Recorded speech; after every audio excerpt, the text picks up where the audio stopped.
What up? What's good? Hey. Yo, y'all, what's good? What's good? Welcome back to World's Finest. We have returned. Obviously, you can already tell what's going on here. Is this the movie of the year? Yo, we still got a lot of year left. Is this the movie of the year? Yeah, I think we peaked. We peaked already. we already. Well, Kung Fu Panda 4 comes out pretty soon, so. Skadoosh. Got him. Yeah, got it. Nah, but Dune Part 2 has hit. It came out this weekend. Obviously, if you've seen it, you already know how fire that shit is. If not, you might want to back up out of here because we're talking full spoilers for this movie. Oh yeah. Y'all got anything else before we dive in? You want to warn people? None of us got the bucket, so yeah. So if you guys were here to see what our buckets look like after watching the movie, we didn't get them. Sorry to disappoint you. So yeah, sorry. Yeah. All right, here we go. Wait, let me put that. Let me change that to a. Here we go. Here we go. Here we go. Here we go. Hey, we got it. Hey, so here we go. Kristen in the house was good. Was good. Did we get the posters? Yes, I got yes. a few. No. Joey didn't get shit. How are the turntables? Huh? We got it. I got you. I'm looking at them right now. It's like I grabbed a stack of them. If I was telling Joey before we started, just fucking grab them and roll them all up. He's like, Joey, I got yours right here. I got them sitting, so they're gonna be good. They're in pristine condition. Now we got to the movies, and the dude, like, once they finally start letting us in, the guy's like, "Oh, if you want some over there's some posters," and there's just a stack, and everybody's hands all on the stack, and it's like, yeah. I was like, I went ahead and grabbed some and took them straight out to my truck before the movie started. Wow. I have to get mine after because I don't trust myself not to mess them all up. Yeah. That's why I took them out there because I was like, my hands were already greasy and I was like, I'm eating popcorn. I was like, oh, I don't know what to do. Same way I felt with the Batman when they gave us the book, the comic and shit. I was like, oh right. Yeah, I brought my own bag and board so I could just slip it in. We know you're the smartest person in their at that time because I didn't think of that's that. True. Thank you. You can say that. You could literally say that again. Nah. What's enough, so. You're the bravest person I know. You're smart. Is it what they just? That's AMC. That's where I got mine from. Mine's Celebration, which I don't know what is the parent chain of that. Yeah, whatever, but it had the posters, but it didn't have. We had popcorn buckets, but it wasn't the one that everybody wants. Yeah. For whatever reason. Yeah. I'm not sure, but if anyone has one, just no. It was funny. So I went. Let me know. Send us a link if you could. We went on Friday, and I was like, "Hey, I was here the other night, and like you guys just didn't have posters. I was just wondering if you had any, like if you had gotten any." And the dude was like, "No, we didn't really get any merch, no cups." He's like, "We didn't get the bucket," and he kind of like looked at me as if I wanted it. I was like, "Because I know you were wanting that." He's like taking care of shit, and he's like, "Yeah, we didn't get any posters, nothing, or the bucket." I was like, I wasn't gonna ask. I don't care. I don't want the bucket. Just fucking side eyes you the whole time. Hold on, it says Claire says, I hear they don't get posted about the trash. It said even at the red carpet it didn't. Oh man. Wow. Man, Claire took amazing pictures at the I'm not sure where they live or what, but they went to a premiere for the movie. Oh yeah. And those pictures are amazing. Let me see if I can find them. Yeah, find them, pull up. I know Claire. What's up? I need to check out those pictures. If you Paris. were a real Paris. Oh, nice. If you were a real Claire stan, though, you would have already have looked at him. I know, that's why I said I didn't see them. My bad. Sorry. But anyway, as she looks for those pictures, I had to clarify. Boom! I'm back in. All right, but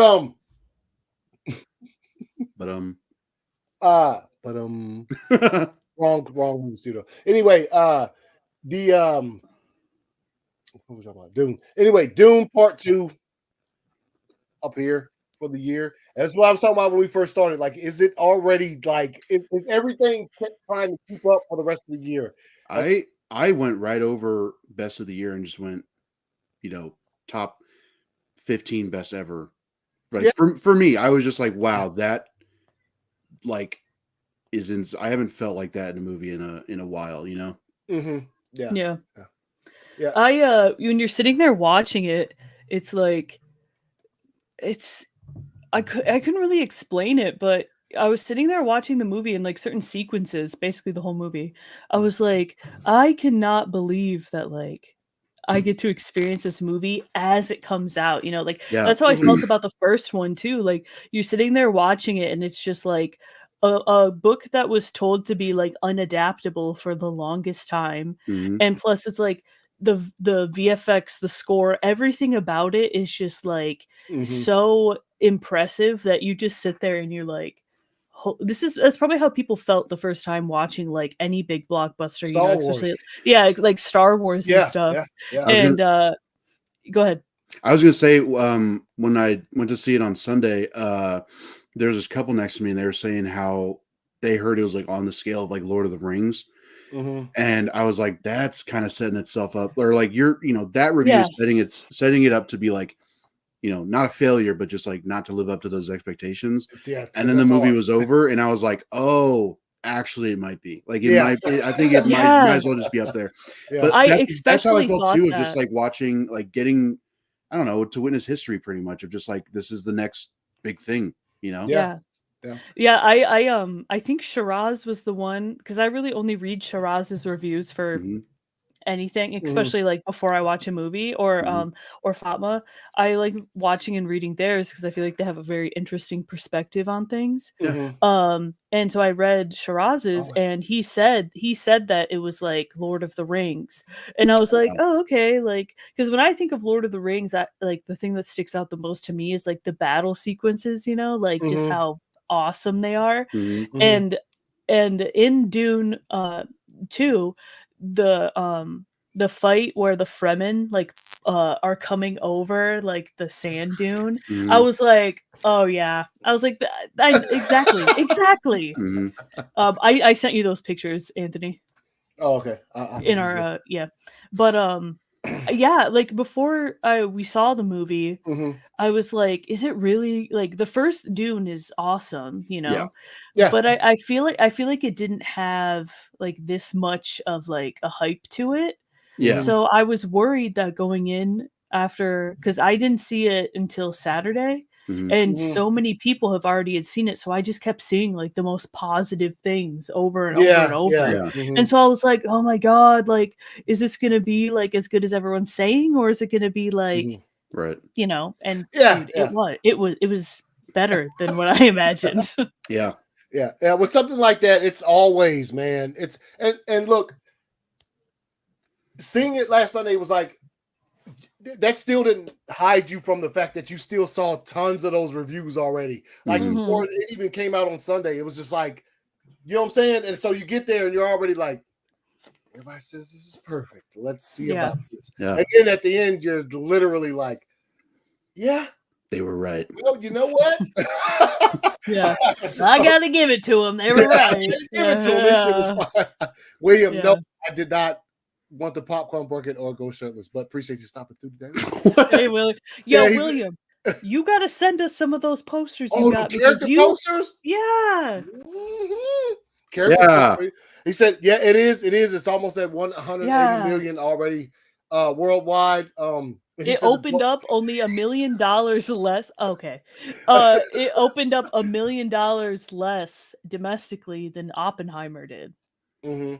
That's crazy. Yeah. Oh shit, that is considering the time frame there. All right, so hold up, let me pull these up here. This is Claire at the Yeah, she took some awesome pictures, man. All right, let's see. Oh wow. Can I get that bigger?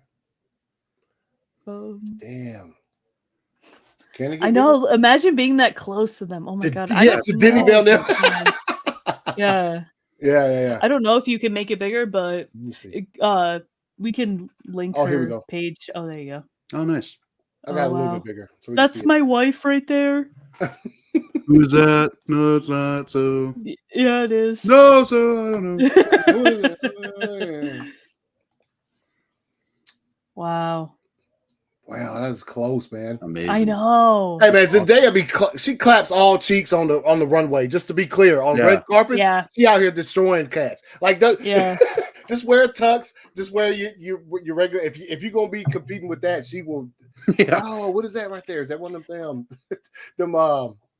them breathing things when that little mouse came up to it in the movie? Oh yeah. Yeah. Man, my wife Clean thought that was Bill Skarsgård, but I was like, no, it's not. Oh yeah, not here in the movie. She thought wasn't it the dude that played it? I said no, no, nah. Even though that is good actor. Let's see. Damn, she got super close on Mr. Butler.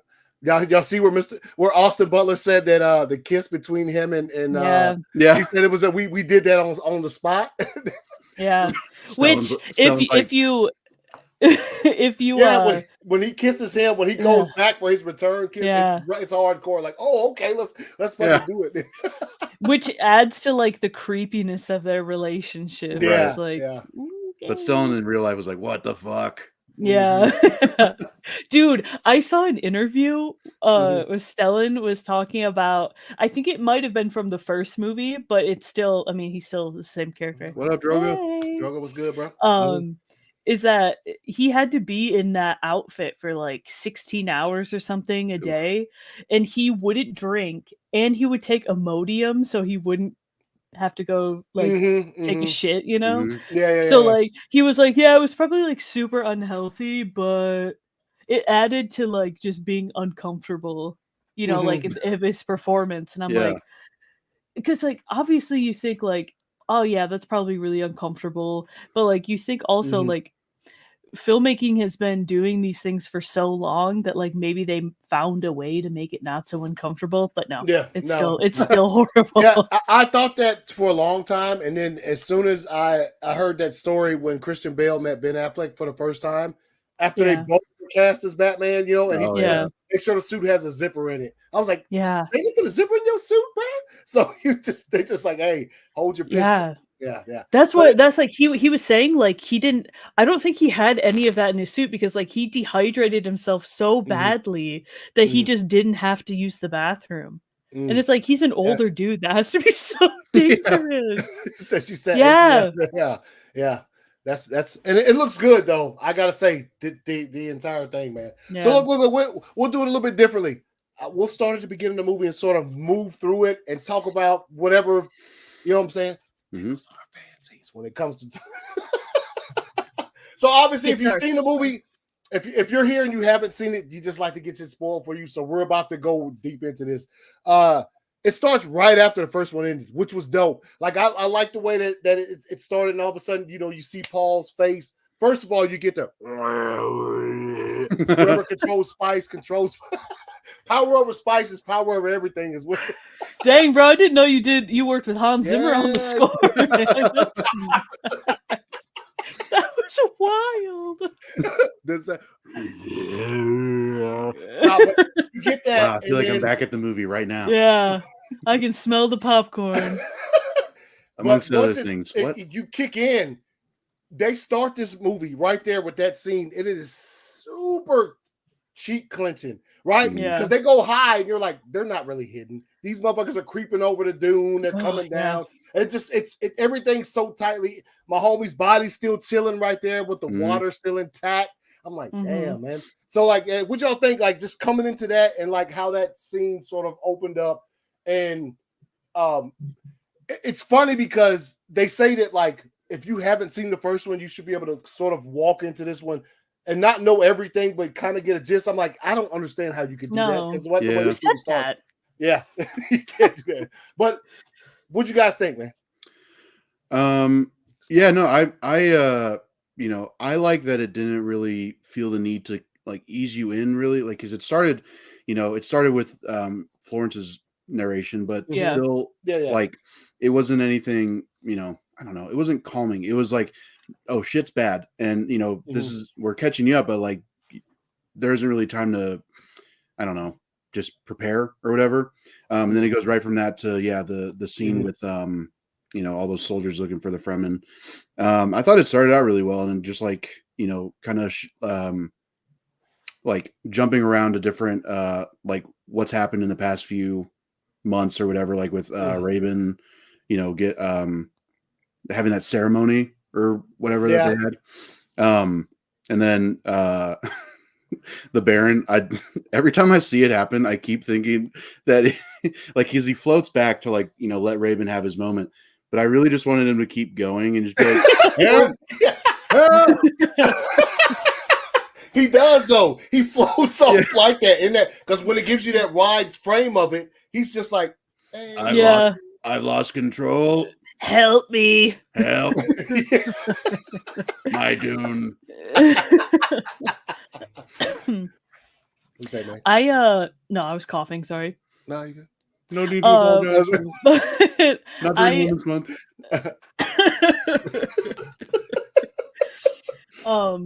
No, I agree. I think I like the beginning opening with Princess Irulan's narration, because in the book, you know, each chapter has like a short synopsis of like a history lesson in the book. So I thought that was cool, and I like how it was like a cool thing to incorporate from the book. So like if you were watching it, you're like, oh yeah, that's cool. But it wasn't like, I don't know, it didn't come across cheesy, and her narration throughout the whole movie I thought was really cool too. And it kind of mirrored Chani's because in the first one she had like a little bit of narration. So dude, and them hiding from the Harkonnen dudes, I was like white knuckling my seat, you know, especially when like the guy dropped down and Paul and Jessica were like right there, and they were like, don't move. And the guy just turns around because another body falls. I was like, oh my god, here we go. And dude, it's just, I keep thinking about this movie, and it is so beautifully shot. There's not like a single bad shot in the movie, especially when things like the soldiers, like when they float, that could totally be cheesy, stupid looking. It can look stupid, but it looks so fucking elegant. It's like it was flawless. believable. It's so cool. They just like float up and they land. I thought that was really well done, but I think it starting out like as soon as part 1 ends is very smart, because like obviously in the future people are gonna like watch them back to back. I did like how they said in the beginning how, like, you know, the entirety of House Atreides was like wiped out and there was like no evidence because they like burned all the witnesses, or so they thought, you know. And I think that's like a cool thing to think of throughout the movie, is how everyone thought they like just got away with it. And then Paul shows up and he's like, psych, bitch. Or what is that from American Horror Story? You thought you'd seen the last of me. Surprise, bitch. Yeah, surprise, bitch. Way to go, Paul. And the next time after that it shows her doing the sort of the diary thing, it shows it etching it into that little scroll. They have a little scroll. She like talks into that little thing. Cool. I like it because the first time it showed it, you kind of see that happening, but they give like a really up close to it the next time she does it. I think that's maybe that's what they thought. Yo, if you ain't seen the first one, all you gotta do is just hear her lead you into the second. No, bro, that's just you get just the gist of what the fuck happened. Like if I was sitting there watching it, like if I didn't see the first one, there's no way I would have known anything that is like, even though she's pretty much explaining a lot of it. But and after that, when they get back to the Fremen spot, man, and it's like everybody's just like basically like this up until, and all of a sudden once you get to a certain point, they're all like, oh, there he is. And look, I will say this about, I know they've been talking about Denny. He's been talking about lately, like he can make movies without dialogue, and people have been giving him shit for it. I'm gonna tell you what, man, Stilgar's humor in this movie was fucking top notch. It kind of surprised me. I was like, it was. I wasn't gonna laugh at all, and I laughed several times throughout this movie. And it was all him, just his, when he's like, he's being coy, you know what I'm talking about? As it was written. Yeah. When he's talking to Paul about the centipedes, he was like, the big ones are fine, but the little ones, the little ones, he's like, ooh, no, but seriously, they are going to be harmful. No, and that too, and plus when after, obviously skipping ahead a little bit, after Lady Jessica's scene in there, when he comes out and Paul said, "Oh, Ben and Gesserit can just do that shit," you know what I mean? Like they can just do this thing. And he's like, see, he's being, what's the word he used? What does he say? He's like too humble to. Yeah, he's being humble. That's how you know it's him. Yeah, it was that got a laugh. That got a laugh both times. Yeah, it did for me too as well. That both showings actually. Yeah. But going back, once they get there, and you sort of see like how they're taken in or whatever. What y'all think? Like, what Stilgar has that little meeting with those with whoever they are, and they're like, and he's going to make her the new what's the word? Reverend Mother. Yeah, Reverend Mother. Yeah, for them. Bro, I didn't know they kept them tears down there, like the water down there like that. Like, is that like? Oh yeah. Yeah. Yeah, that shit was it's dope, crazy. Man. They have all that water, and it's like it just shows how connected they are to each other. That like. Even if they were like, starving, or even if they were dying out, they're like, we never touch these because this came from us. Yeah. That shit was crazy. All that water. I wasn't expecting it to like be that much, but when I like in the movie, I was like, holy shit, yeah, that's like a well of souls. Yes, it is literally. Yeah. And then obviously it's like in Hercules, when they go down to like the underworld and stuff. It's like that's what I imagine. It's just like all of these spirits just floating around in the water. I'm like, and then Lady Jessica just like starts crying, because she's like, this place is fucking nuts. Yeah, basically. And he's like, we don't even shed our water for this. Like, you save your fluids, bro. Yeah. What you think about Joe? You then? Yeah, no, it was kind of jarring getting to that part, like both with the well and then also like him pretty much telling her like you're going to be the new Reverend Mother. Yeah. What do you like about it? Because obviously she knew what like it entailed, but it's just I don't know, it's just crazy watching that journey from the the first movie just being so I don't know, guarded, I guess, and then immediately, like just overnight having your life shifted, and then as soon as you get back to like a stronghold, they're like, "Oh, by the way, you're gonna be like pretty much not yourself anymore," Yeah.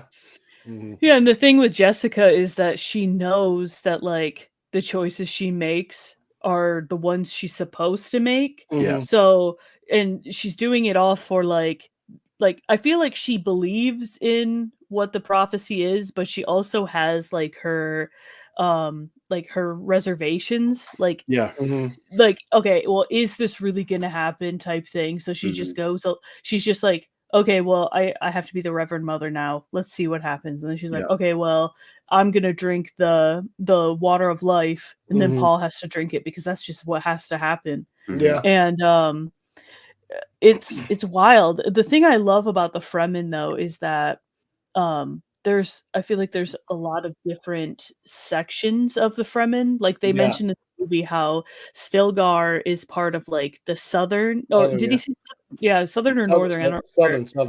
Yeah. He's part of like the southern mindset where like they believe wholeheartedly in this prophecy, and this prophecy is the only way that's going to free them. And then you have like the younger people like Chani, who are very much like, no, this is not the way. We can free ourselves. We don't need somebody else to come in and lead us. We have our own leaders. And so I think the Fremen are so interesting. And the one thing the one gripe I do have about like the portrayal of the Fremen is that like I guess kind of about them, but you also don't really know much at all. Like I feel like the only Fremen we really know are Chani and Stilgar. Yeah. And the culture that they use for the Fremen is so like deep and so like it's so enriched that I wish that we could know more about it, because it obviously pulls from like religion. And I just wish that maybe we could get to know more of the like other characters, especially like some of the other actors that were in the movie. Like the character, like going forward a little bit, but the character that goes face to face with Fade. I would love to know more about her. Like she seemed really awesome, but I guess like there's such a big group of people that I'm just like, okay, like Stilgar and Chani are cool. Yeah. But there's more. I literally saw thousands of you at one point. So, and the first one, Jason Momoa's, he says there's millions of them. Yeah. Especially like that council of like elders that you brought up in the beginning, how like they all kind of like make these choices. I would love to like know what I mean. I've read the first book, but it's like it's so dense. Like if you've ever read it, it's just like it's a lot, you know. There's plenty of stuff that I forgot. You know, like, I knew like the twists and everything, but I was just like there were just moments like especially with Fremen and like how rich that history is. It kind of makes you wish like because they're still doing that Bene Gesserit show, right? Who knows? I mean, hopefully they could do like a Fremen miniseries or something just to kind of give,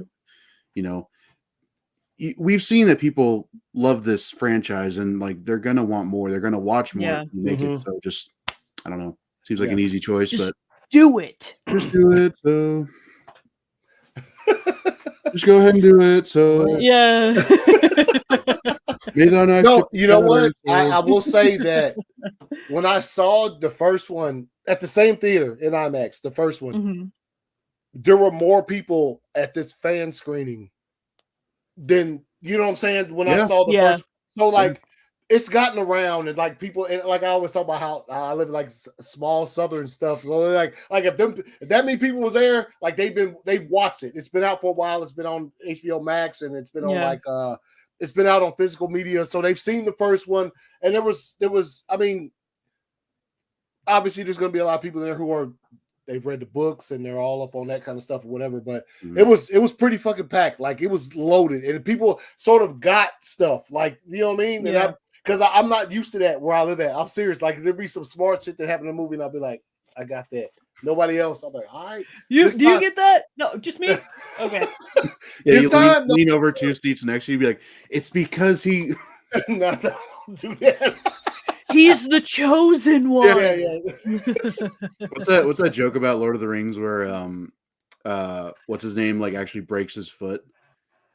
Like because he kicks he kicks the helmet or whatever and he actually breaks his foot in real life. Well, so there's the joke that all the Lord of the Rings fans, like when they're watching those movies, they like turn to each other like, did you know he actually broke his foot in real life? Dude, that's how I feel like we are with BVS though. Yeah. So Ben, he wasn't supposed to hop out of that helicopter, but he did anyways before it landed. So he wasn't supposed to do that. And did you know that Amy Adams doesn't really like helicopters, so the CGI? Yeah. it's just us sitting in the room alone. Yeah. There's no one else.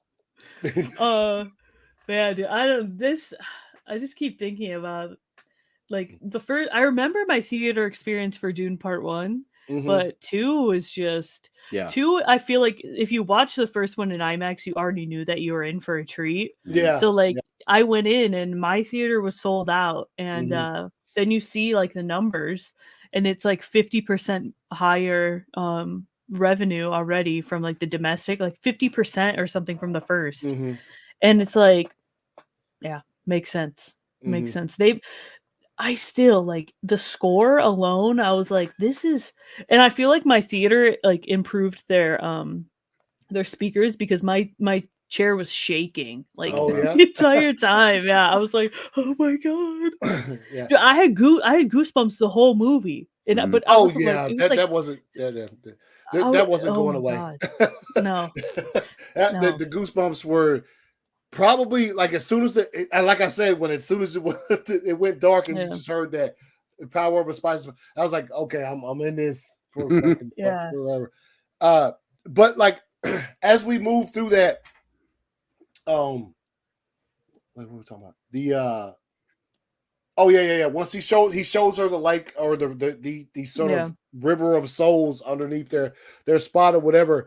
Then Paul just goes hard, man. I was like, yo, like I wonder what the time frame is, and that like once he starts training Paul for like not necessarily training, but once he sends him out on that first overnight, like go all the way out there and then come back, you know, and he has to, tell him, he gives him his tent and all of that kind of thing. That's when he's teasing him about the fucking the small like centipedes, centipedes and stuff right there. And then obviously he goes out there and Chani follows him because he's like concerned for she's I think an easy way because I was having a little bit of problems with the timeline too, like when things were happening. But I just used Lady Jessica's pregnancy, really. Oh, I just noted by like how big she was getting. Which I do think they handled that connection to her daughter really well. Like at times, maybe it was like a little, like some people in my theater were like laughing a little bit, like when she was talking, like when you saw just like the fetus, right? But I thought it was handled really well. It's something that could have been very weird. Yeah, I heard that in the book. Like it's a straight like. How old is she in the book? She's there by the end of the book. Like she's like. But is it like a baby just having conversations with folks? No. Yeah, I don't remember a little bit, but she is like she's probably 7 years old, like okay, like that. I remember the child that they had in the first one with Sting and all. Like it was a young girl. Yeah. I was because I've never read it, so the description I was getting was that it was like a really young child that's going to be that has like speaking dialogue, and then he was like, okay, I don't want to say what's weird because the whole shit's just weird. It's like, what I'm saying? Like, can you say mama? It's like, there's a war coming. I love you, brother. Be safe. I did like the way they did it with her in the womb. I liked the fact that she would walk around talking to her. Yeah. You know what I'm saying? Yeah, because it made her seem. Yeah, because I feel like it made people believe her more that like these people were the people they were supposed to like follow. I think they handled, because there was supposed to be a time jump because like Aaliyah's like, Jessica's pregnancy is like accelerated a bit because of the water of life and all that stuff. Yeah. But I think they handled not having a time jump pretty well, and it makes more sense. And I also feel like the movie would have had to have been like half an hour longer if you were to introduce her character. But yeah, no, I think they handled that pretty well, and just especially when they showed her like in the vision. Yeah, I feel like that was like the perfect tease where you're like, okay, well, this is obviously the baby that was in the womb, and you see the character, she's like, oh, okay, she's gonna be important, Yeah. But with the timeline wise, I also looked at Gurney, his hair. Oh because I remember in the first one he was like, he had a buzz cut. The fact that he had like a long beard and like longer hair, I was like, oh, so it's probably been like more than just like a week or so. You know what I mean? Yeah. I figured that it was just like it was such a thing. And like I would hear people talk about how the child was in the books, and I was like, well, I like the way they did it with her just talking to pretty much her bosom the entire time. Like, you know what I'm saying? As far as until we got to actually see her, which we'll talk about in a little bit. But yeah, and then look, I have seen it already. I know you guys. I don't know if you guys watched the clip that they put out there. the Sandworm, that shit was fire. Yeah, Nothing. I've seen it already. They posted the clip weeks ago. Mm-hmm. Seeing that shit in IMAX with the sound and everything, dude. When he puts that shit, it's like, and it just starts loud. It was incredible, and I think that's probably as close to my favorite scene in the movie. Just because he gets that sort of speech from Stilgar beforehand, and look, like I said, we saw it, but like experiencing that thing wholly from start to finish. Yeah. That shit was dope, man. It was like one of the last scenes of him being himself, and so like, so you get this scene where it's like he accomplishes like something that like no non-Fremen like accomplishes, and he's still relatively like Paul, right? But like any big thing he really does after that, it's like he's not really. He took the water of life, and he's like, he had the I'm him moment, and but dude, the Sandworm scene that's great because like they're all he gets it ready. She's like, oh, you didn't go deep enough, so then he has to go down further, and then he gets it all set up, and so there's already so much tension because you're like, oh my god, is he gonna fuck this up? Yeah. And then he gets back up to the top, and Stilgar's like, "Oh no, dude, that one's way too big." Yeah. Like after he said nothing flashy. Yeah. Nothing flashy. Yeah, just the biggest sandworm on the planet. Just the biggest one. Yeah, he's just been chilling, and so he gets him. So it's like he falls down, and it's just like all sand all around him, and once he stands up, the score, I'm just like, oh my god. And there's one shot in that scene that really gets me. So once they say, "Oh no, not that big," so they show it. Paul, it's from behind Paul. He's at the top of that dune. You see it. He walks right. The camera follows him right, and then the sandworm disappears. Yeah. Then it comes back up a little bit to the left, and then he walks left, and the camera same shot. I was like, bruh, y'all are killing me right now. That shit had me like, oh, dude. Greg Fraser, he is there. Greg Fraser is a different kind. He's not human. I refuse to believe. He's Fremen.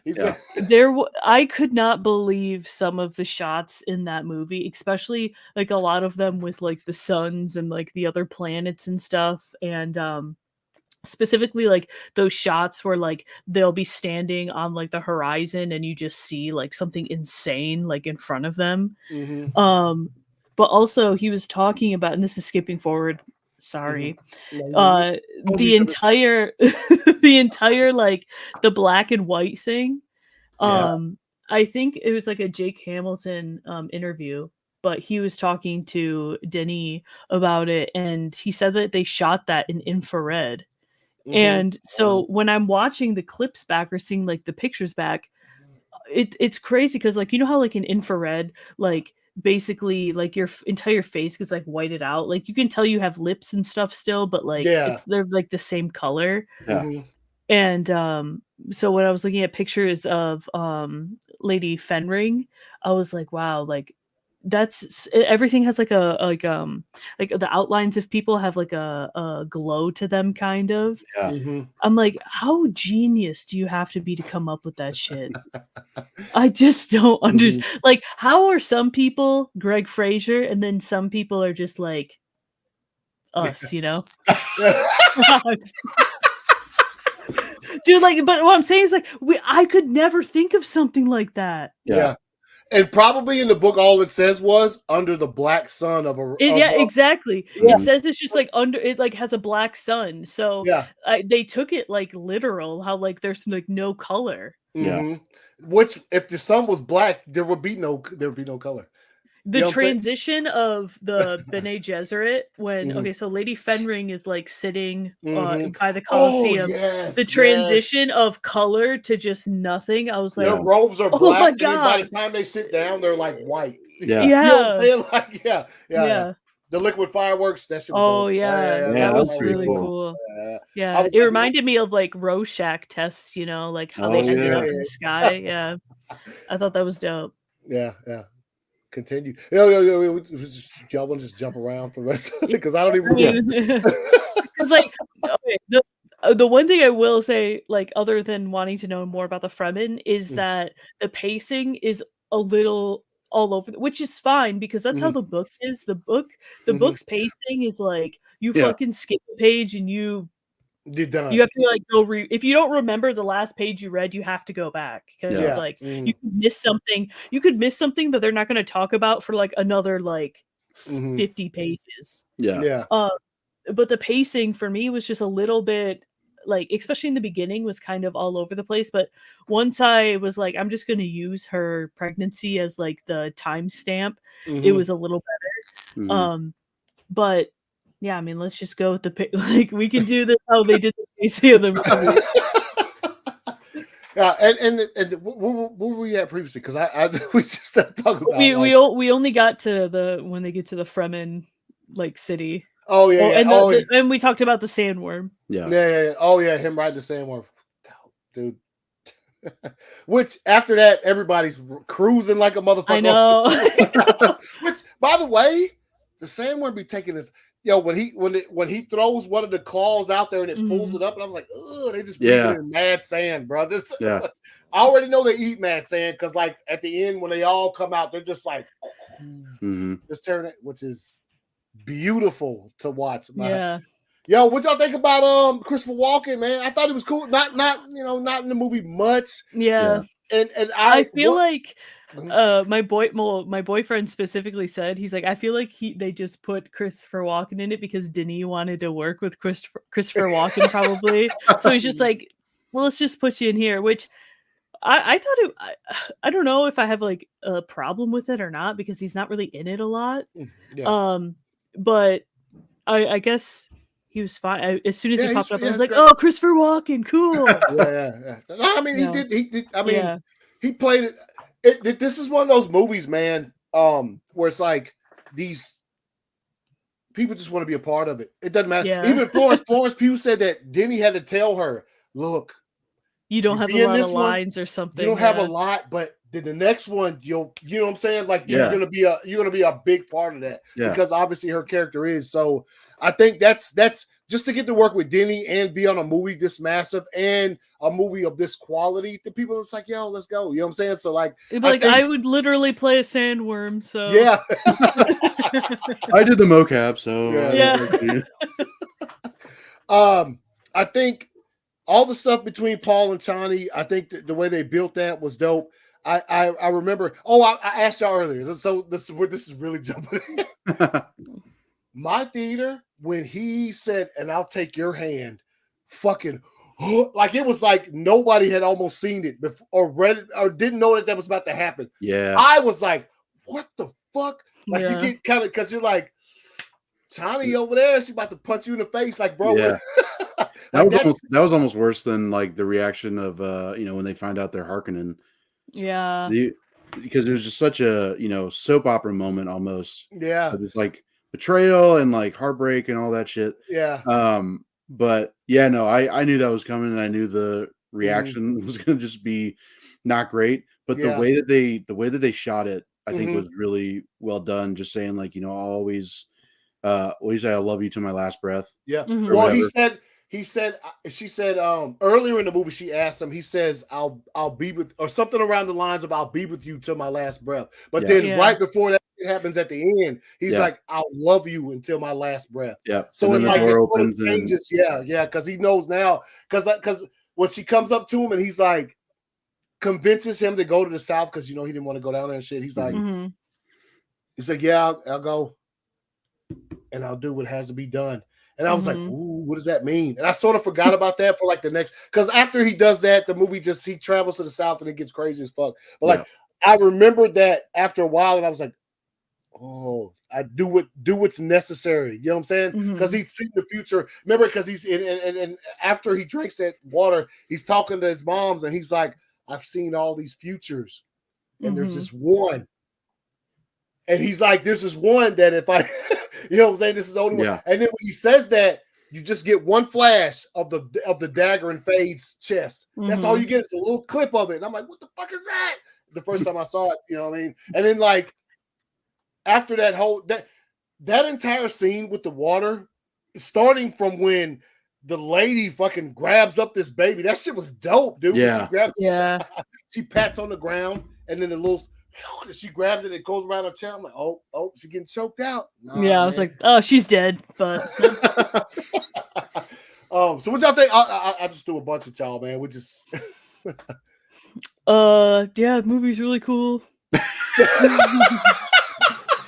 Great movie. I'll see it again. I just like I keep like watching like people's like videos they make about it and just like their reactions, their reviews, and I'm just like, I don't know what else I can add because like this this movie's so epic and I think a lot of people maybe underestimate Timothée Chalamet as an actor, but I mean I've been a fan of Timothée Chalamet for like ever, it seems. Like every movie he's in, I think it like he benefits the movie by being in it because I feel like he's just like that talented. And I think a lot of people maybe that haven't read the books or don't really know much about Paul is that he's like a young guy, like especially in like the first book. Isn't how he's like 13 or something, 16, or he's a young guy.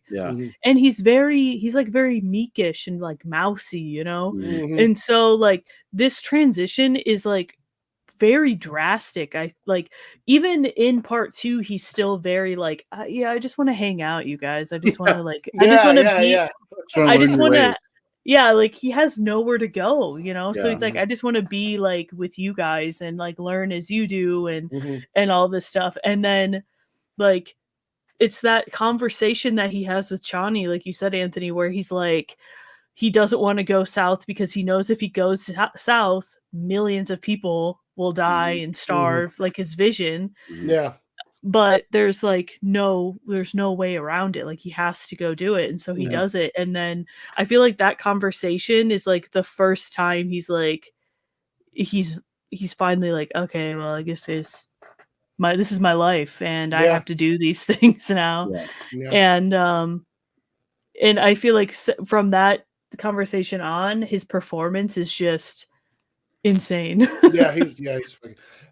And also the remember the scene where he's like, Father, I found my path.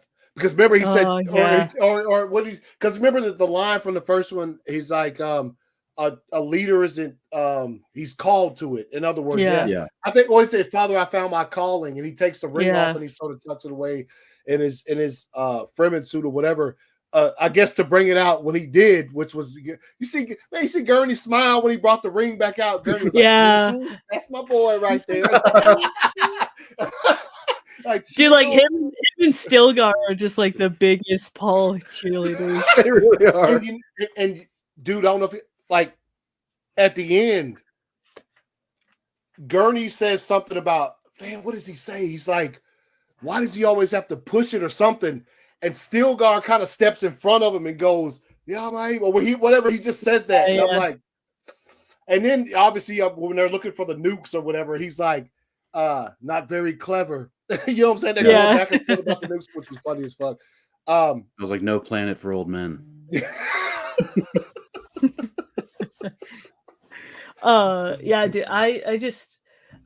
I don't know, like Timothy's performance is probably like my favorite from a movie, maybe even outside of like, I think Javier Bardem does a really great job as Stilgar, like bringing so much like emotion and humor as well, like because outside of that there's really no humorous moments of the movie except maybe like when the younger Fremen are talking to each other, you know, and like they're giving Chani shit, you know, for him, but but that moment where Jessica's in there and she's like drinking the water of life, and like they're Stilgar's over there, they're like, you know, saying the prayer or whatever, and then the other group's over here, like Zendaya or Chani's over there, and whatever her name is. And Paul walks over, he's like, what are you guys laughing about? And I know he's just like, don't worry about it.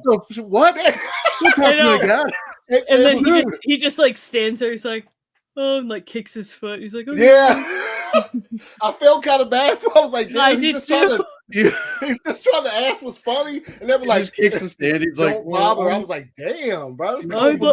He just takes a stand like, I'm the least in all Gaib, so don't talk to me like that. Yeah, I haven't had a good day since before my dad died, but my dad died. So be cool, all right. I mean, damn, I just want to know what's funny. And then that's when it's like, what about Stilgar? And they're like, Stilgar's from the South, like you know what I mean? Like making jokes about like his prayer and stuff like that. No, that stuff was cool because it was almost like maybe you're talking about you want to know more about the Fremen. They gave you a little bit of sort of like, not everybody believes this dude is the man. You know what I mean? Like some people are like, okay, we could chill a little bit, right? You know what I mean? And obviously China was already feeling him from the start to a certain extent, but and I think that's another thing that they really showed well was both the idea of predestination and Paul just being like you said, Meg, like I guess I don't want to do this because millions are going to die, but this is just what it is. And also the idea of shoving that idea of like a Messiah or the chosen one, whatever, onto just a person who from the beginning said like he didn't want it, and like probably deep down knew that if he didn't want it because he knows how he would be with it, and I don't know, I think they showed that really well with the people not believing him, and then the dangers of pretty much the entirety of the Fremen in that I don't even know, I can't remember what they call it. It's where he was like, you can't talk here unless you're a tribal leader or whatever. But that scene where they just immediately fall to him because he was like, oh, is your grandma's name start with a J? And the guy was like, oh my god, we forgot that. Bro, you are right. I was laughing, like something I thought about today, and it just made me laugh, was how many times Stilgar was just like, dude, just kill me, it's all right.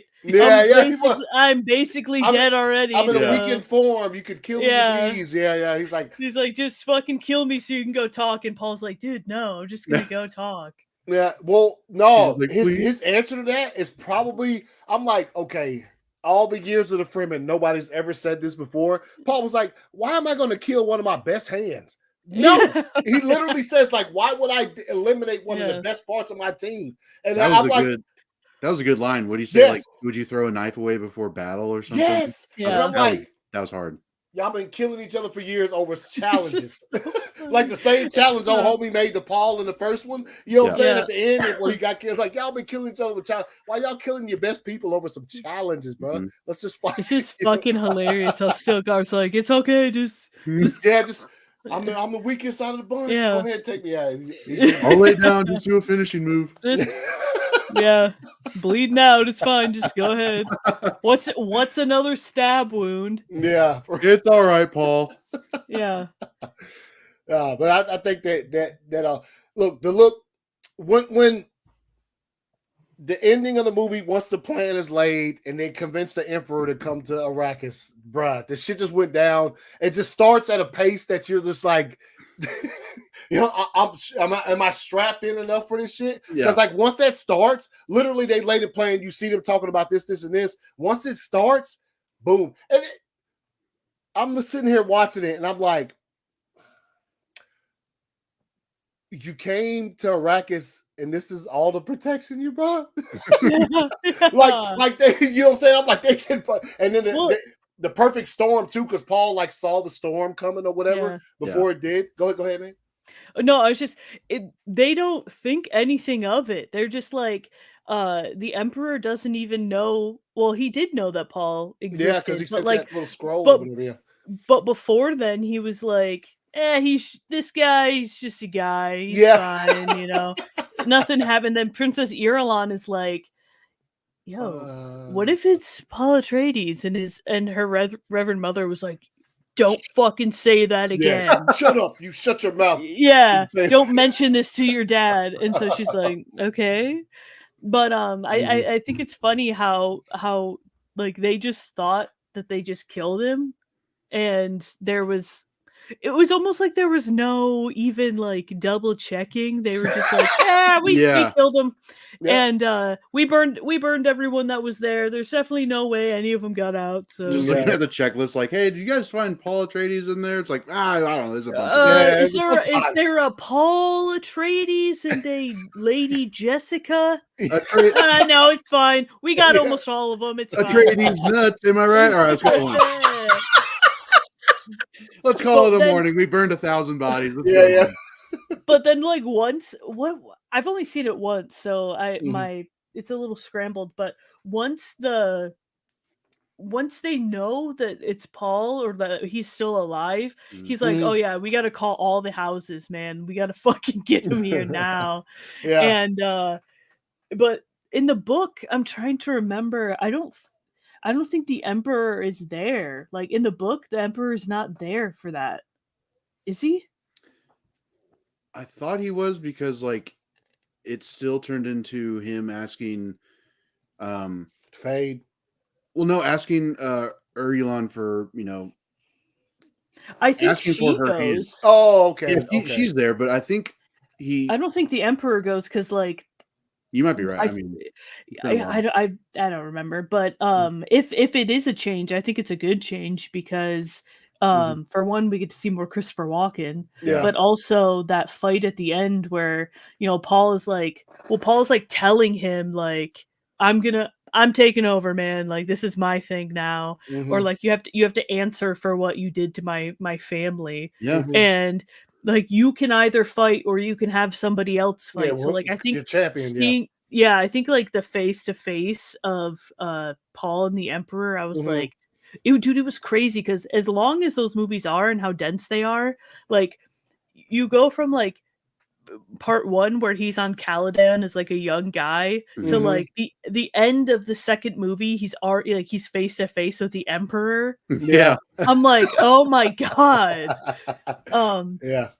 And then like how he has, so once he kills Fade, he puts his house ring on, and it's like the blood and stuff like on his hand, and he's like telling him like kiss it. Yeah. Kiss it, but yeah, dude, I don't know. I could talk about this movie forever. It seems, but I really want to reread the book as dense as it is. Maybe I'll just do like an audiobook, just to That's what I did. I did the audiobook along with the book just because it's not obviously it's not that it's boring. It's just like we keep saying, it's so dense that it's like if I don't have total focus and maybe a little bit of like an aid, I'm not going to get exactly what's going on, completely.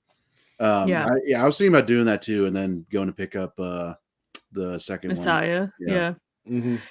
I just, the whole like ending sequence, like you said, Anthony, like when they start like the battle, like you see the atomics they use, or like the artillery they use, and then you see like the sandworms, and then you see like the Fremen people just coming out of the sand, and I'm just like, oh, then you see Shani just chopping cats, and Shani is going.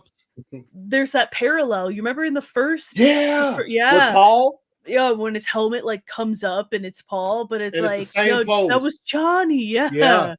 Yeah, how things have changed, I guess, from what they thought. Yeah, that was dope, because when I saw her running through that, I was like, I remember when Paul was doing that in his vision in the first one, like, and then of course she has the same. She turns back and looks sort of at the camera, and it's the same thing. So blue eyes the same or whatever. So it's dope. Kind of random. Going back to like not thinking there would be that much humor in this movie. And this wasn't really a funny moment, but when the Fremen attack, the Harkonnens, like the initial one where Raven, like when they fire on that mountain and like the smoke, he runs away. That was an incredible scene. But the scene where they're chasing after them at first, and Raven's just in the front, he's just like, "You need to find the Rashma," and then it cuts to some guy in the back, and he just pukes. Yeah, I don't know if it's and no one acknowledges it. No, and it looked like milk. I was like, I couldn't tell if he was just nervous or like. And then I know that a lot of his, friends or whatever just got killed. But it just the smash cut of just like, you need to find the blood.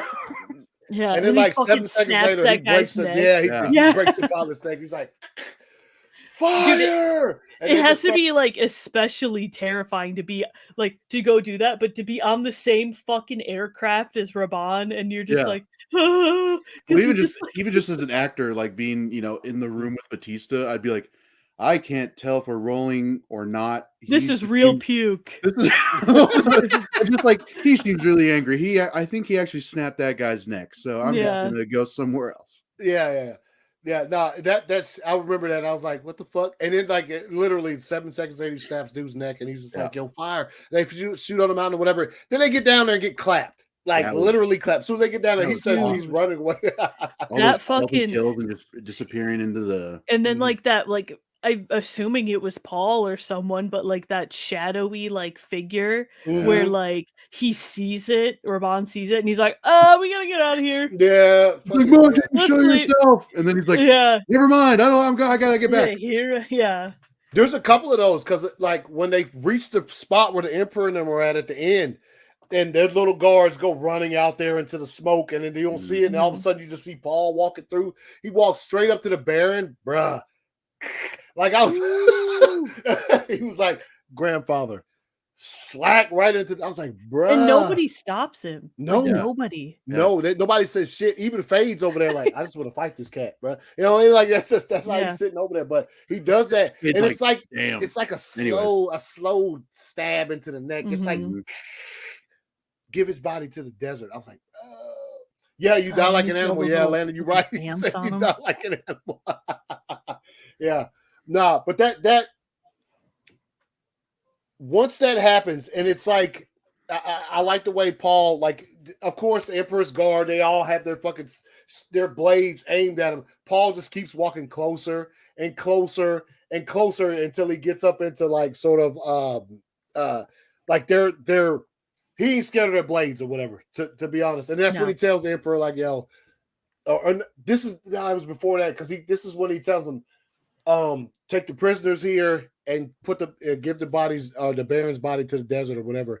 So they take that out there, and then, here's one of my soul to change. Hey, man, I don't know nothing about the book, so I don't know what to say. I don't know what to say, man. Wow, oh my god, I love that. Nah.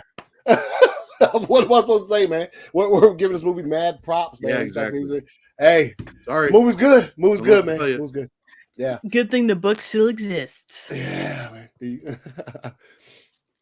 What y'all think about Austin, man? Austin Butler was, this dude has had quite the last few years as an actor. This shit though, insane. Like insane.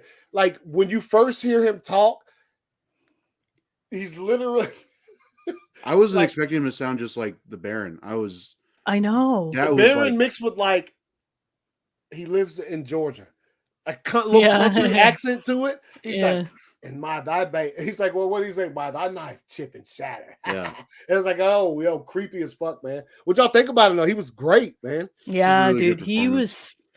I think he's a great actor, especially like after seeing Elvis, and I think as annoying as like maybe the press around Elvis was, I think that Austin Butler is a great actor, and as goofy as he looks in the movie, like there were some points, where I'm just like, I can't not look at his fucking egghead, dude. Oh, yeah. I was like, how the fuck did they get that? I know. How did they get that shit so smooth? But it's just like, well, and it's a cap too, right? Yeah, like because he had to go shoot the new movie he's in with Tom Hardy. Oh, the bike riders. Riders or something like that. Yeah. But that scene where like you first see him and he's like picking out his knife and he just like slits that chick's throat, and I'm just like, okay, this is yeah, he does that and he turns to the next chick and he goes like you barely even see his arm move. He's the bad guy. He seems like a villain. Yo, Landon said Michael Rosenbaum from Soundville looking. Yeah, his head looks like that. Yeah, he does. He does. Yeah.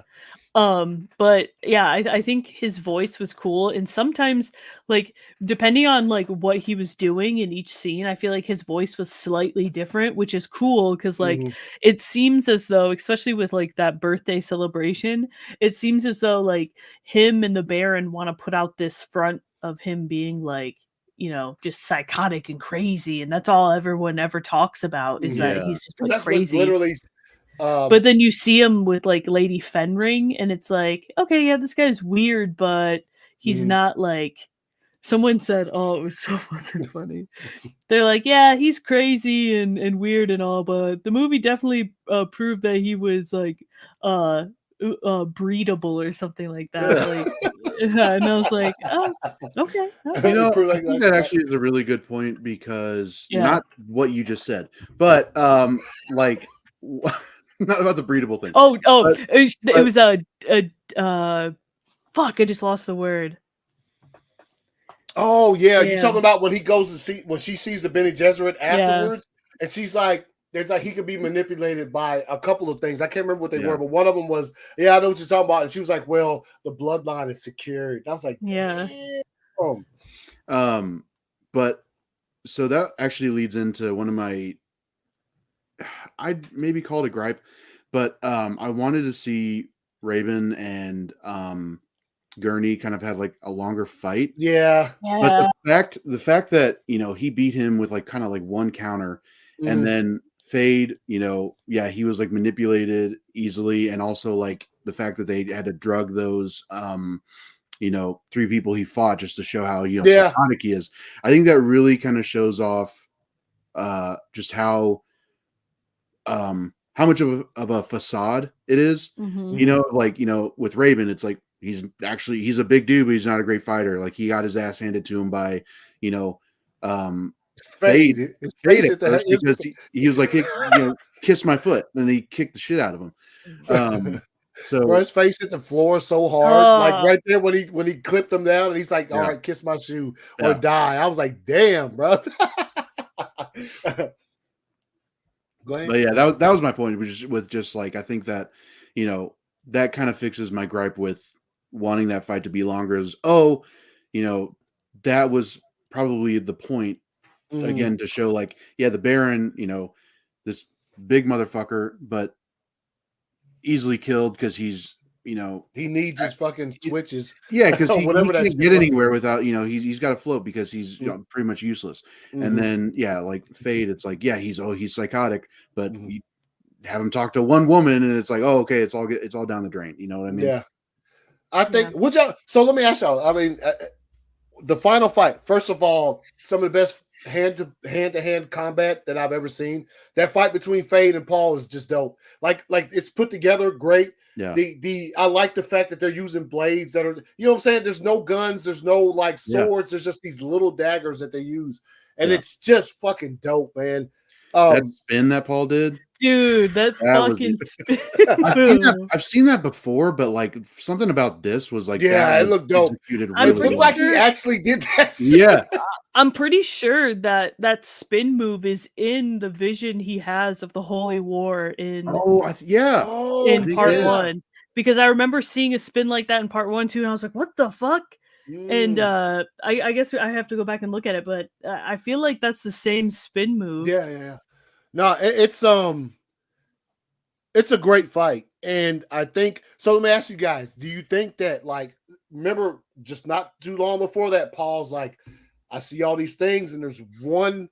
And remember what they showed. Do you think Paul knew, and he just like let the man stab him? You know what I'm talking about? When he gets the dagger in him, and he goes, "Oh, is that your pet right there?" And he starts walking towards Chani or whatever, like he's gonna do something. Which I don't think, because look, Paul takes like. For me personally, watching it, he took too motherfucking long to get up. Like after he knocks him on the ground and he looks at Chani and he says, "Oh, is that your pet?" and starts walking towards her. Paul takes like he pulled a John. He takes like 5 seconds. I'm like, bro, that's your girl. Get up, fool. Yeah. He walking towards her, whatever. So do y'all think he knew that like this shit was gonna play out exactly like this? So like he knew exactly where he had to be and exactly like he probably saw in the vision like himself getting stabbed and be like, well, I'm gonna live though, so yeah, and I can do this move where I can fucking as he concentrates on pushing this blade with this hand, I can fucking and do whatever he did right there, and he just, which was I know. I was like, okay, I was like, please stop. I don't like that. He did that the whole like as soon I know. I was like, okay, I do understand that there's more to this than this movie, but please don't have Paul die at the end. And I have to wait 7 years to see what happens. You son of a bitches! Don't pull a fucking Jon Snow. Fucking you see him die, but then you're like, but maybe he could come back. Yeah, in fucking 7 months. Well, like, you have to wait. If I remember right, I think Fade uses poison daggers, doesn't he? I thought that he uses a poison dagger during their fight. Because he just says like, in this one he just says I need a blade, and somebody brings him one. Well, he takes the blade of the Emperor, like that's the Emperor's blade. Oh, okay. So it's not one of Fade's. So maybe I know that I don't think it's poisoned in the movie, but I'm pretty sure that like Fade is like someone that uses poisons and shit just to add to the fucking. Yeah. It sounds familiar. It sounds it does suck though that like he dies, so we're not gonna. Yeah, that was one thing I wasn't a huge fan of in the book. I was like, oh, okay, so that's over. Because I do think maybe people kind of overhyped Fate a little bit with their reviews and stuff. Like I saw some people saying that like he's the next it's the next Joker. It's like it's the next Heath Ledger performance as Joker, and I'm like, he was good. He was amazing. I hope he gets nominated for awards, but I don't think it was just not enough time. Yeah. It was short. It was, but you know what? It's pretty much. It was almost. And it reminds you that like it's that you mentioned that Heath Ledger. It was like the equivalent of screen time because Heath Ledger wasn't in The Dark Knight that much. If you really watch the movie, like So it was probably pretty much and plus we don't see Fade until like an hour and 15 minutes into this bitch. You know what I mean? Also, like, I like all of these villains in the movie are like all the bad guys in the movie are bad, but like at the end of the day, it's like Paul is the real bad guy. You know? So it's like, I love that meme that was like everybody who's read the books waiting for the movie to be materialized on screen. Meanwhile, and people who've like not read the book or seen the movie, they're like, wait, he's not the good guy. Oh shit! I'm like having that realization. I saw so many people like saying like, "Oh yeah, long live the fighters! I'm gonna Muad'Dib. I'm gonna follow Muad'Dib and stuff." And I'm like, maybe you should wait a little bit. That's one of the when it's like, because obviously, like I said, I read the books and other, but like people will have like say Messiah's a fire book, but it's not very long. I think it's only like I think it's the shortest one out of all of them. But what I'm saying is like you have it part of this blockbuster movie franchise, which this movie like we've 180 already this weekend, like you know what I'm saying. So it's gonna make money, and it's like one of those things where like people who have read Messiah are like, but shit, man. When people see that, they're gonna fucking be like, "What the fuck?" You know what I mean? Like it's gonna be one of those things where like they're so hyped. Because look, if this movie is as successful as we want it to be, and as it probably is going to be, when the next one comes, it's gonna be fucking up. You know what I mean? Like that's gonna be the hype for it. It's gonna be insane. And then they're gonna be like, "But wait a minute, Paul does what now?" Like especially if they do God Emperor, like that. I hear my boyfriend's read all of the Dune books, so he was like. Oh, wow. Talking about it, and a God Emperor, he unfortunately accidentally spoiled something because he thought I knew. But if they go like the route that they do in the book with Paul, people, especially if you're watching, like if you watch like 1 and 2 and you're like, okay, yeah, I'll check this out, and you don't know like the wild ride of like God Emperor, they're gonna be like, what? Because I feel like a lot of people forget that this is sci-fi. Like, I feel like a lot of people that aren't really into the books or anything forget that it's a sci-fi genre, because there's not like you can tell it takes place on like a different planet, and some of the creatures are kind of alien like, but for the most part it's all people that you see. Yeah. So once it gets to that point of what happens to Paul, people are gonna be like, oh, okay, this is definitely sci-fi. That's why Denny was like, if after Messiah, I don't see a point in continuing. Yeah, I heard that it works better as like, or it works as its own duology of just those two books. But if they're going to continue, which then yeah. And like I said, I just. But dude, with the Dune hype, you see stuff online. I mean, I'll take whatever, man. Just give me fucking everything. I was watching it for the second time yesterday or Friday, and I was like, I can't remember what point, but I was just like watching the scale of everything, and I was like, man, I'm really glad that he's coming back for Messiah. If and when they announce it. Yeah. But I am not ready for the potential downgrade of if they continue those, movies, and we don't get Denny's like impact at all, and just like just the look. I'm saying potential, like I'm sure there is a big chance that it could still look as grand of a scale as this, but it's like this is kind of setting the standard for the next like 10-15 years. Yeah. Oh yeah, he said what he said he's going to do. Yeah, he's once Messiah. That's probably yeah. And I feel you. It's almost like because I watched Sicario like a few days ago again, and it's almost like the difference between those two movies. Then he directed the first one. He didn't direct the second Sicario. Right. And so still grand scale movies, still like good, but it's not the same. It's just not the same. But the second, it's you could tell the difference. Yes, it's kind of like Pacific Rim. Yeah. Like the first one was just I really like the first one. Yeah. I saw the second one, I was like, this looks like a Spy Kids movie. But you see the man pull. He did the first one, and then so. One thing I remembered about the Sandworm scene. I'm sorry, I just don't want to forget it again. No, you're good. But I saw someone posting. It was from like an interview with Denis about how he's always wanted to adapt Dune, and he wanted to make the movies. And the one scene in particular that he always wanted to film was Paul riding the Sandworm. Yeah. So I think when you're watching that scene, and it's gonna. When I rewatch it, I'm gonna like make sure to pay attention, but like there's so much like care in that scene where they show the faces of like so many people. Like you see Chani's reaction, Stilgar's reaction, you see like other Fremen's reactions, and like I feel like they could have cut that scene to maybe be a little shorter, but Denis was like, no, we have to keep it this way, and I think there was like it was like the scene that he wanted to film like over everything else. And that's probably why, like, remember, that's one of the ones that got released early. That particular scene, not full. I mean, it's almost fully like the one they released, but it's not as good as it is, obviously, when you watch it there. But I could see that. I did see where he said that was like, and him and one of his friends, they had made storyboards for Dune when they were teenagers. You know what I'm saying? So like, he's been somebody who's been like loving the source material like that. Of course, by the time it manifests in their mind, when it comes time to they're actually going to make this movie, he's seen it already, probably. You know what I mean? Then he had seen the entire thing, and he said, okay.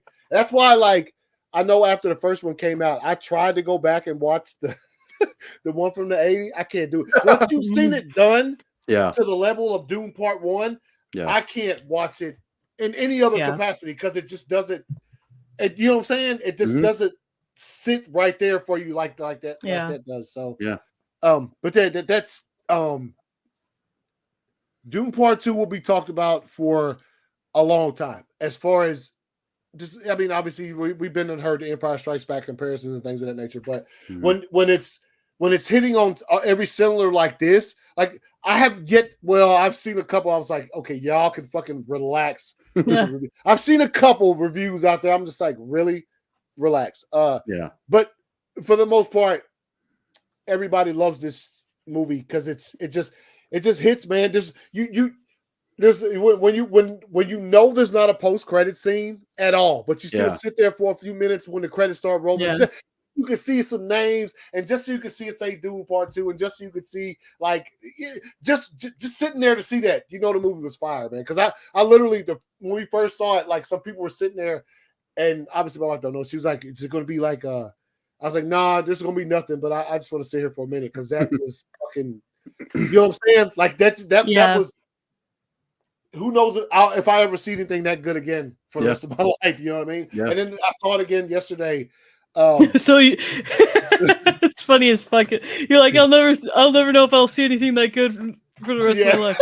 And then I saw it again. I did the same thing. It was done. I was same time, same place. I wasn't the same place, but it was. I know.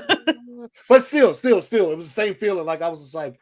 And like I was saying yesterday, I messaged y'all. I was like, it flew by faster the second time than it did the first. I don't get that, but it's hard for a movie to do that the second time. Yeah, especially with that runtime, because you're really now. I'm like, did I miss anything from the first one? And I really didn't. But there's a couple things I did miss. But it just.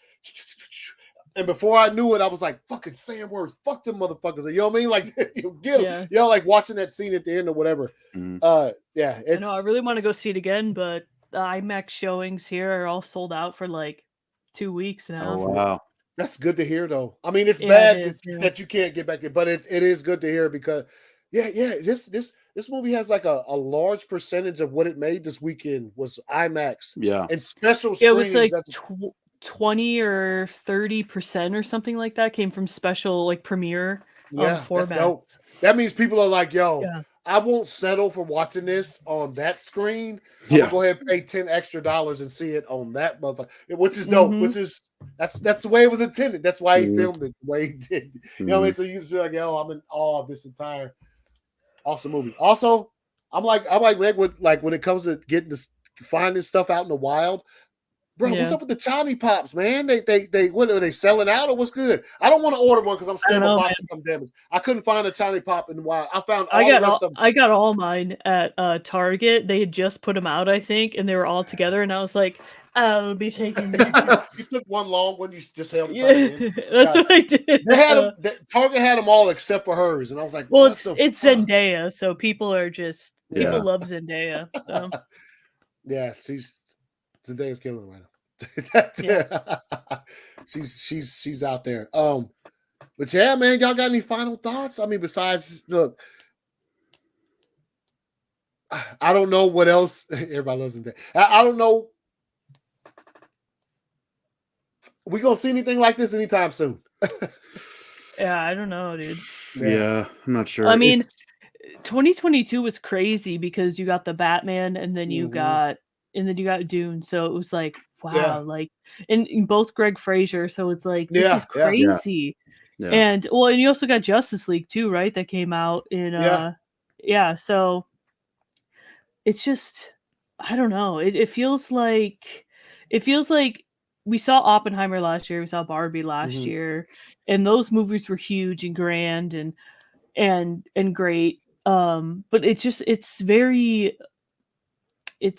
seldom that you see a movie that you're like, oh yeah, this changed filmmaking. Like this, Oppenheimer, I feel like probably it did that too. But like this for the sci-fi genre, which I feel like maybe has been a little lacking lately, especially like with like the lack of theatrical Star Wars content. I feel like Dune just came in and was like, oh, we're the original. So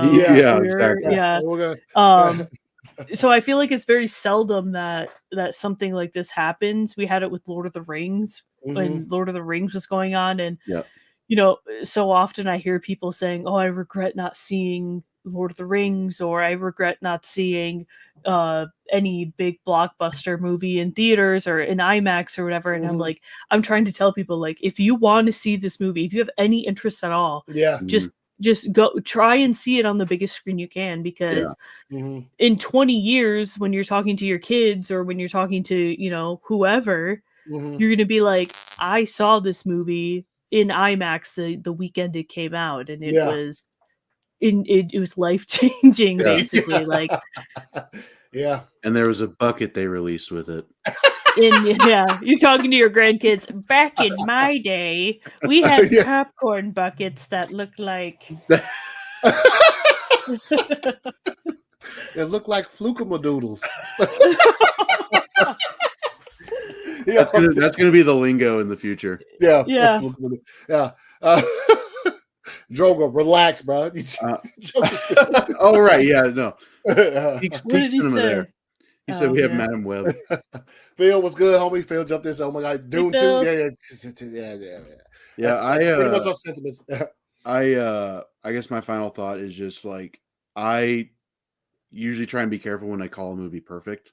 Yeah. But this, I think, really earns that title because it is like more than 90% payoff from the setup of the first one. And it could have been so easy to just fumble so many things in this movie. But they not to interrupt you, but just like Meg said, them floating up that mountain at the beginning, that could have been trash. Yeah. Yeah. You know what I'm saying? But it looked great. He was like, yo, let's go. But no, it was, in my opinion, perfectly done. And this should be an example of what I think just like sci-fi movies can be. Not that they should always live up to it, but like it's, this should be, if we're talking like Mount Rushmore, it's like, it's, Lord of the Rings, Star Wars, whatever else you want to put on there. But yeah. Yeah. That's how I feel. Asked? What?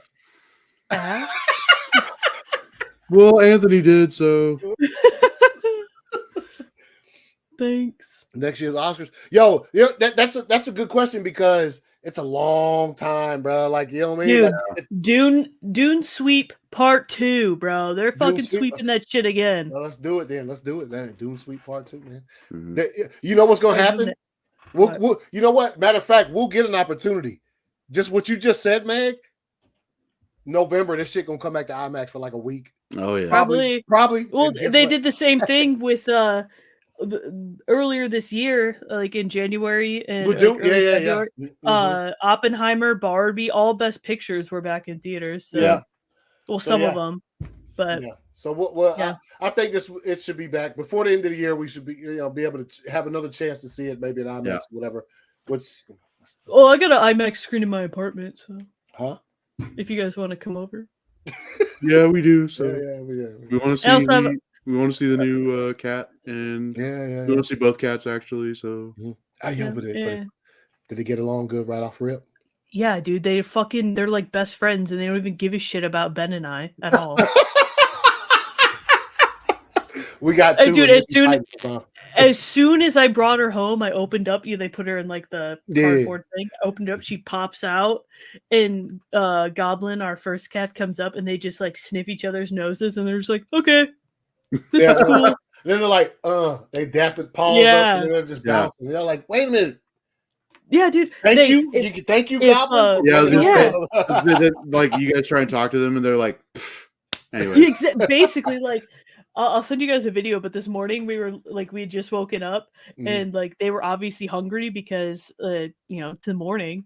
Yeah. And so Gremlin comes up on the bed and just like starts like hanging out, and she's just like, okay, let's get up. And she like bites our hands, and we're like, no, dude, we're chilling still. And then Goblin comes up and she's like, did you not hear her? She's like fucking hungry.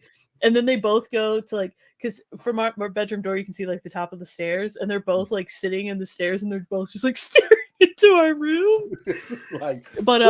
Dude, they're best friends, man. Like if one goes into one room, the other follows. It's just like, I know it's so cute, but I'm like, could you guys maybe hang out with me? Because I bought you. So they're like, anyways, you thought I was gonna hang out with you. Let's go shit in the room. they're like, yo. Yeah. Do you poop and litter? No. Peace out. Yeah. We only like if you poop and litter. We just went on. Wow. We moved from Dune to if you haven't seen Dune Part 2, and fuck you. watching No, this I'm just kidding. Yeah, fuck yeah. He's got the whole thing spoiled for you if you just watch this and you hadn't seen it. Yeah. But it's incredible. Again, if you don't chew big red gum, then fuck you.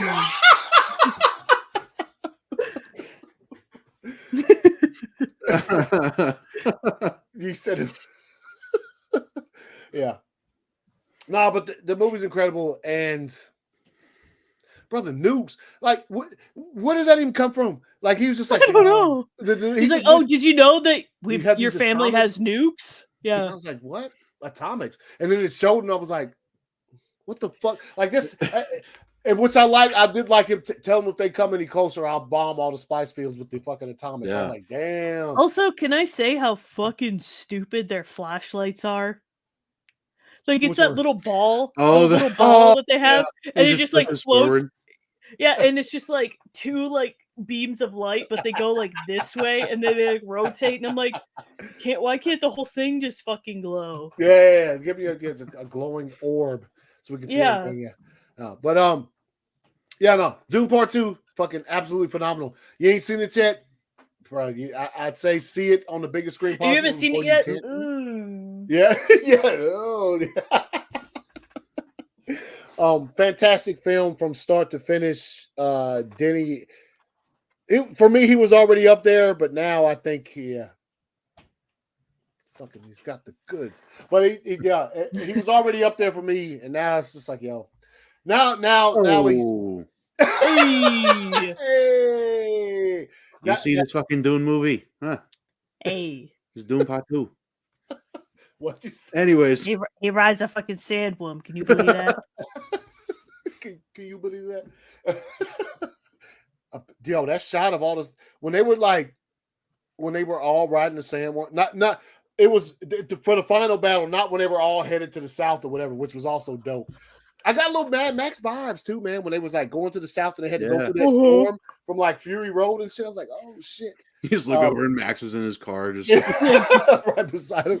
Yo. Also, when I think it was it before Paul rode the Sandworm, Stilgar was riding it like in the morning. Yeah, that was before. Yeah. Like, and then he's like Stilgar. I'm like, he cannot fucking hear you. What are you talking about? Just Stilgar replied to him. He's like, did you hear him? He says something after that, and then he's like, you think Stilgar teach me how to ride one of those? She's like, what? A sandworm? You ain't Fremen, motherfucker. And then they had that little conversation right there where he's like, oh, really? My dad died last week. So how would you stop being mean to me? My dad died last week. Bitch. She just keeps going. You can't do that. You can't keep saying that to me. Yeah. I'm literally more deep, so yeah. I'm listening to deep, so yeah. Please listen to me. Yeah. Oh shit. All right, y'all. Final thoughts. 5 out of 5 for everybody on the panel. Oh 10 yeah. Out of 10. Yeah.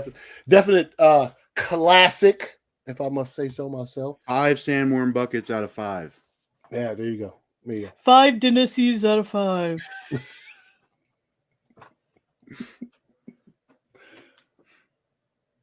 I don't know. I ain't got no. Go Bears. What? Go Bears. What? No. What? All right. Anyway, appreciate y'all watching. Everybody who joined in. This is fun. We've been waiting all week to talk about this movie. Like it's phenomenal, and everybody deserves to get to see it, man. On the big screen possible. Or if you can't, just I don't know. Yo, how about how HBO, man? Go announce it coming to Max before the shit even goes full. I know. What are you doing? Again, do you not like money over there? No, they don't. At that studio, because you announced it coming to Max before it even hit full stream. I was like, wait a minute. It would seem as though you'd like to get these millions in your pocket beforehand, but apparently not. They're just like apparently not. They're just like Max subscriptions. Anyway, we love y'all, appreciate y'all, and see y'all next time.